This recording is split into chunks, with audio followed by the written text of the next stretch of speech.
ओम शांति। आइए सुनते हैं 12 नवंबर 2024 की शिव बाबा की ज्ञान मुरली और ईश्वरीय महावाक्य। आज परमपिता परमात्मा शिव बाबा ने कहा, मेरे मीठे बच्चों, प्यारे बच्चों, देखो तुम्हारा आज पाठ कौन सा है। बाबा कह रहे हैं तुम्हारा पाठ कौन सा है। देखो आज पाठ का नाम कुछ वतन के बारे में बाबा ने कहा, मैं अपने बच्चों को बता रहा हूँ कि मेरे मीठे बच्चों, ये तुम्हारा वतन नहीं है। तुम्हारा वतन कौन सा है। तुम्हारे वतन में तो बच्चों अथाह सुख है, बहुत सुख है जिसका कोई अंत नहीं है। फिर बाबा ने कहा, यह है पराया रावण का वतन, जहाँ दुख ही दुख है, सभी आत्माएं बहुत ही दुखी हैं। इसलिए बाबा अपने वतन के बारे में बच्चों को बता रहे हैं कि बच्चों तुम्हारा वतन कौन सा है और रावण का वतन कौन सा है। तुम्हारे अपने वतन में तुम क्या सुख पाते हो और रावण के वतन में क्या दुख पाते हो। शिव बाबा ने कहा, अभी बाप आए हैं फिर से तुम बच्चों का श्रृंगार करने। ये किसने कहा। ये कहा है ब्रह्मा बाबा ने। श्रृंगार कौन कर रहा है। शिव बाबा करने आए हैं। फिर बाबा ने कहा, श्रृंगार होता है किससे होता है जानते हो बच्चों। सुनो, ये श्रृंगार होता है तुम बच्चों का पवित्रता से। पर तुम्हें निश्चय बच्चों होना चाहिए कि हम यह शरीर छोड़ जाकर प्रिंस बनेंगे। कहाँ प्रिंस बनेंगे। सतयुग में कृष्ण जैसा प्रिंस बनेंगे। बाबा ने कहा, 16 कला संपूर्ण बनोगे ना। फिर बाबा ने कहा, अगर बच्चों निश्चय है तो दैवी गुण जरूर धारण करो। धारण जब करोगे तभी तो प्रिंस प्रिंसेस बनोगे। बाबा ने फिर कहा, निश्चय बुद्धि बच्चों विजयमाला में पिरोवंती और सहजादे बनंती। बाबा ने कहा, जिसको निश्चय है कि भगवान हमारा है, हम भगवान के बने हैं, हम ईश्वरी संतान हैं परमपिता की, तो उसको अगर निश्चय है कि हमारे साथ बाप है, परमपिता है, तो मेरा कुछ भी काम बिगड़ेगा नहीं, सारे काम बनेंगे। तो यह निश्चय ही सबसे बड़ी बात है। बाबा ने कहा, बच्चों ये सब बातें तुम्हें अच्छी रीत याद करनी है, परंतु तुम भूल भी जाते हो। अब ये बताओ तुम क्यों भूल जाते हो। बार बार मैं समझाता हूँ और तुम भूल जाते हो। ब्रह्मा बाबा ने कहा, बाप ही है तुम्हें शांति धाम और सुख धाम ले जाने को, कितनी खुशी रहनी चाहिए। बाबा ने कहा, ब्रह्मा बाबा ने, कि तुम्हें बाप आया है सुख शांति घर ले जाने, सत्ययुग में देवी देवता बनाने, तो तुम्हें बहुत खुशी होनी चाहिए। बाप टीचर सतगुरु तीनों रूप में याद करो तो तीनों वर्षे मिलेंगे। बाबा ने कहा, देखो भगवान परम पिता बाप है, टीचर है, सतगुरु भी है, तो तीनों रूपों में याद करो तो तुम्हें अधिकार मिलेगा। अधिकार कौन सा मिलेगा। वैकुंठ मिलेगा, वैकुंठ की रजाई मिलेगी, सतयुग मिलेगा। शिव बाबा ने कहा, और तुम बच्चों कृष्णपुरी डायनेस्टी में चले जाएंगे। जहाँ कृष्णपुरी थी, कृष्णपुरी में कोई भी चीज़ की कमी नहीं होती। देखो द्वारिका जब थी, डूबने वाली थी, तो श्री कृष्ण ने क्या नहीं किया अपने प्रजा के लिए, बहुत कुछ किया। द्वारिका डूबने, फिर राजा जब थे तब उन्होंने सुदामा को कितने ढेर सारे सब उनकी व्यवस्था की हैं, भरपूर किया, क्योंकि श्री कृष्ण राजा थे, तो उनसे ज़्यादा जास्ती सुख किसी ने नहीं पाया। उसी तरीके से तुम भी 16 कला संपूर्ण बनोगे। और बच्चों याद की यात्रा में ही युद्ध चलती है। शिव बाबा बच्चों से कह रहे हैं, याद की जब तुम अच्छे काम करते हो तो तुम्हारी युद्ध किस में चलती है, विकारों में। समय गड़बड़ हो जाता है, इसमें जो हारते हैं वह भागंती हो जाते हैं। बाबा ने कहा, ज्ञान में चलने से, और जो अगर उनकी समझ में नहीं आता है तो हार जाते हैं, यानी योग नहीं करते, भगवान को याद नहीं करते, फिर बाद में कह देते हैं कि अरे छोड़ो बकवास है, ये कुछ नहीं है, भगवान कुछ नहीं है। अरे हमें तो जब तक कमाई नहीं करेंगे तब तक हमारा तकदीर नहीं बदलेगा। तो बाबा ने कहा फिर भागंती हो जाते हैं। तो बाबा ने कहा, ऐसे बच्चों को कभी भी माया उठने नहीं देती है, तंदुरुस्त नहीं बनने देती। शिव बाबा ने कहा कि बच्चों, तुम्हारे जैसा भाग्य किसी का नहीं है। स्वयं को अनुभव करो कि भगवान हमारे साथ है, वो सृष्टि चक्र रचता वही है और तुम आत्माओं के द्वारा सर्वकर्म करा रहे हैं। मनुष्य का जन्म बार बार नहीं मिलता है। तुम बड़े भाग्यशाली हो, इस समय भाग्य की लकीर अपने हाथ ही बना रहे हो। फिर शिव बाबा ने कहा, मेरे बच्चों, फिर जैसे तुम थे वैसे बन जाते हो, बल्कि और ही बदतर हो जाते हो। जब तुम भगवान को मानते नहीं हो, भगवान की श्रीमत का पालन नहीं करते हो, वो तो तुम्हारे भले के लिए कह रहा है। भला कोई पिता अपने बच्चों से उसको बदतर बनाने के लिए कहेगा? वो तो कहेगा हमारा बच्चा श्रेष्ठ बने, बहुत ही अच्छा बने, बहुत ही ऊंच पद पाए। तो फिर भगवान अपने बच्चों से कैसे कहेंगे? ये सब तुम्हें बहुत ही समझ आनी चाहिए कि भगवान परम पिता शिव मेरा पिता है, हम उनके बच्चे हैं। इस बेहद के कार्य में बाप के मददगार बनो तो स्वर्ग में ऊंच पद पाएंगे। बेहद का कार्य कौन सा है? शिव बाबा ने कहा, अब बेहद का कार्य कौन सा है कि हर चीज़ तो तुम अपने लिए करते हो, और जो तुम योग लगाओगे, भगवान की श्रीमत का पालन करोगे, वो भी तुम अपने लिए करोगे। लेकिन जो भगवान बताते हैं वो कोई मनुष्य बता नहीं सकता। शिव बाबा ने कहा, परंतु यहाँ रहकर खा पीकर और कुछ देकर फिर वापस ले लिया। बाबा ने कहा, जैसे दान दिया, कुछ खिलाया पिलाया, किसी को खाने के लिए दिया, फिर तुमने वापस ले लिया, तो वहाँ क्या होगा? किसी को चीज़ दे करके वापस नहीं ले जाती है। बाबा ने कहा, फिर कैसा जन्म होगा? फिर चांडाल का जन्म होता है। शिव बाबा ने कहा, बच्चों, तुम्हें बहुत ही ध्यान रखना है कि ये जो पढ़ाई है ये 21 जन्मों की है, और नर से नारायण बनने की है, नारी से लक्ष्मी बनने की है। ये तुम्हारा अगले जन्म की तैयारी है। जिस तरीके से भूख को लगने के पहले भोजन तैयार किया जाता है, उसी तरीके से अगला जन्म मिलने के लिए अगले जन्म की तैयारी की जाती है। जो तुम इस जन्म में पा रहे हो वो तुम्हारे पिछले जन्म का लेखा जोखा है। अब तुमको जिस तरीके से सप्लीमेंट्री मिलती है, जैसे बच्चों को स्कूल में फेल हो गए, फिर बाद में उनको एक सब्जेक्ट में सप्लीमेंट्री मिली, चांस मिला कि हाँ अब की तुम्हारा फिर पेपर होगा, फिर पास हो जाओगे। इसी तरीके से ये संगम युग कलयुग के अंत में होता है, जिसमें भगवान अपने बच्चों को पढ़ाते हैं।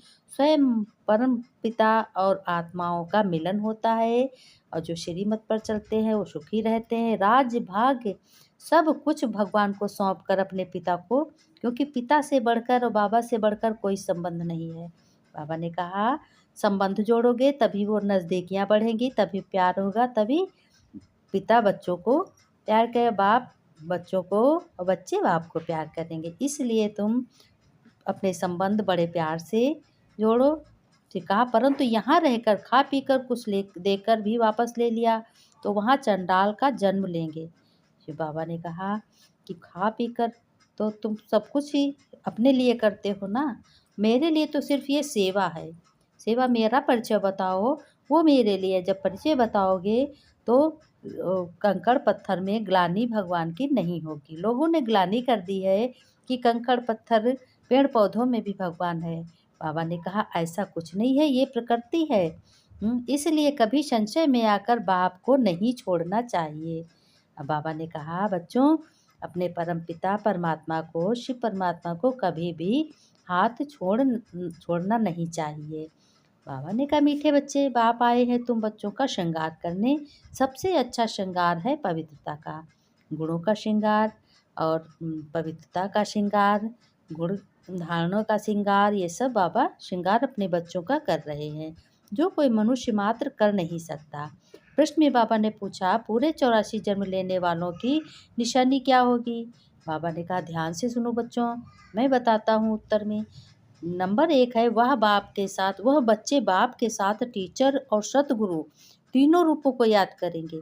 ऐसे नहीं कि बाप याद आए तो टीचर भूल जाए, और जब तीनों को याद करें तब ही कृष्णपुरी में जा सकें, अर्थात आदि से पाठ बजा सकें। दूसरा है, उन्हें कभी भी माया के तूफान हरा नहीं सकते। जो अपना संबंध जोड़ते हैं, बाप सतगुरु टीचर दोनों है, तो हमारा तीनों रूप में याद करेंगे तो तभी सतयुग की राजाई मिलेगी, कृष्णपुरी में जाएंगे। बाप पहले बच्चों को कहते हैं, ये भूल तो नहीं जाते हो बच्चों, बच्चों ने कहा, हम बाप के आगे, टीचर के आगे और सतगुरु के आगे मैं बाबा बैठा हूँ। बाबा नहीं समझते कि सब कोई इस याद में बैठे। बाबा ने कहा, फिर भी बाप का फर्ज है समझाना।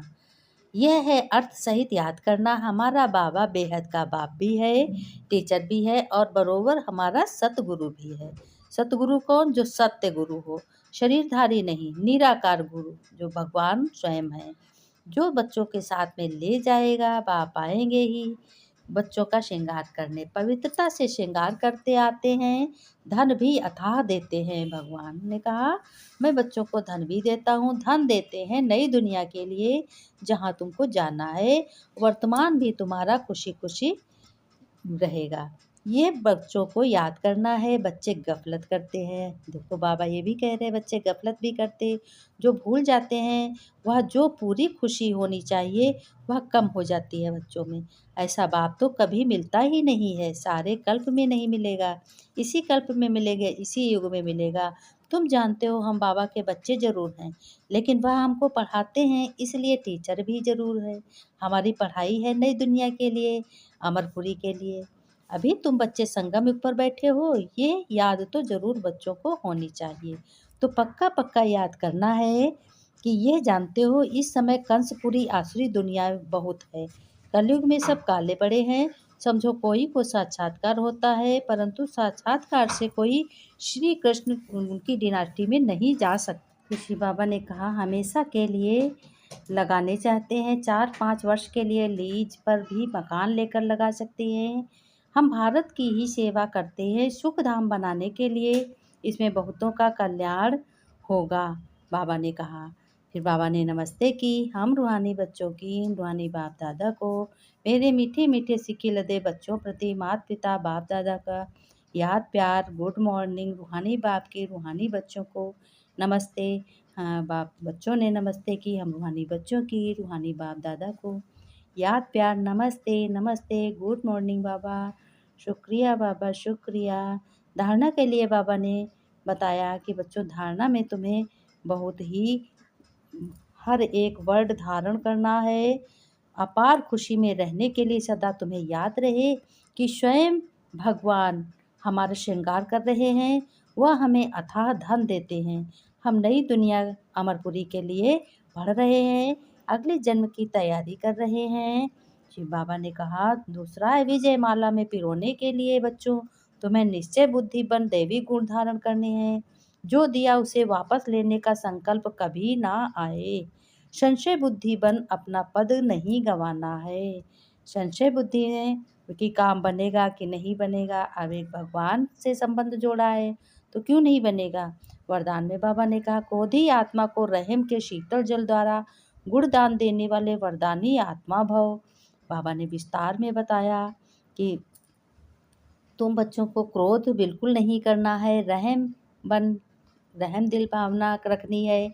आपके सामने कोई क्रोध अग्नि में अगर जलता हुआ आए बच्चों, तो आपको गाली दे, निंदा करे, तो ऐसी आत्मा को भी अपनी मनसा द्वारा, शुभ भावना, शुभ कामना द्वारा, वृत्ति द्वारा, स्थिति द्वारा तुम बच्चे गुण दान या सहनशीलता की शक्ति का वरदान दो। क्रोधी आत्मा परवश है, ऐसी परवश आत्मा को रहम के शीतल शांत कर दो अपने मन से। ये आप वरदानी आत्मा का कर्तव्य है। चैतन्य में जब आप में ऐसे संस्कार भरे हैं, तब तो जड़ चित्रों द्वारा भक्तों को वरदान मिलते रहते हैं। बाबा ने स्लोगन में कहा, याद द्वारा सर्व शक्तियों का खजाना अनुभव करने वाले ही शक्ति संपन्न बनते हैं। बाबा ने कहा, तुम बच्चे अपने श्रेष्ठ जन्मों के कर्मों से तुम इस वक्त सुखी हो, और श्रेष्ठ जन्म जब इस वक्त करोगे तो अगले जन्म भी तुम्हारा सुखी सुखी रहेगा, बहुत सुखी रहोगे। बाबा ने कहा, जो ब्राह्मण बच्चे विघ्नों के आने से रोते हैं, उनके लिए बाबा बहुत अच्छा रास्ता बताते हैं। कहते हैं, सदा अपने को विघ्न विनायक आत्मा समझो, विघ्नों को दूर करने वाली आत्मा समझो कि मैं मास्टर सर्वशक्तिमान हूँ और मेरी बाबा रक्षा कर रहे हैं, सुरक्षा कवच से हमें रक्षा कर रहे हैं। घर परिवार में सदा सुखी रहे, सदा प्रसन्न रहो। इसी से ही बच्चों का अभ्यास होगा, बच्चे भी खुश रहेंगे और तुम्हारा वर्तमान भी बहुत अच्छा।